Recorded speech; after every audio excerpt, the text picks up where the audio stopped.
तर या बैठकीमध्ये उद्धव ठाकरे नेमकं काय म्हणालेत बघूया. तर उद्धव ठाकरेंनी नेमक्या काय सूचना दिल्यात आपण बघतोय. मनसेची युती करायची की नाही याचा निर्णय जो आहे तो पक्ष घेईल असं उद्धव ठाकरेंनी स्पष्ट केलंय. आगामी निवडणुकीत सगळ्या जागांच्या दृष्टीने तुम्ही तयारी करा, सगळ्या दृष्टीने प्रयत्न करायचे आहेत, त्यामुळे तयारीला लागा. जिथे गटप्रमुखांच्या नेमणुका झालेल्या नाहीत तिथे नेमणुका करा आणि महापालिका निवडणुकांच्या दृष्टीने संघटनात्मक तयारी करा. अत्यंत महत्त्वाचा मुद्दा हाही त्यांनी मांडून दाखवलेला आहे. आणि या सगळ्या अनुषंगाने ठाकरेंच्या शिवसेनेचे नेते अंबादास दानवे काय म्हणतात तेही बघूया. येणार का अशी काही युती वगैरे काही जाऊन लगे एका स्टेजवर एका बैठकीत जाहीर करत असतात का?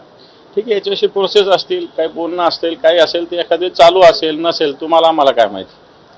त्याच्यावर मला वाटतं राजसाहेबांचं जे वक्तव्य ते योग्य वक्तव्य, कारण शेवटी ज्याची त्याची संघटना ही कार्यरत असली पाहिजे तरच युती करण्यात ही मतलब आहे ना. जर आपलं संघटनाच कार्यरत नाही युती करा याला म्हणण्याला कोणता अर्थ राहू शकत नाही.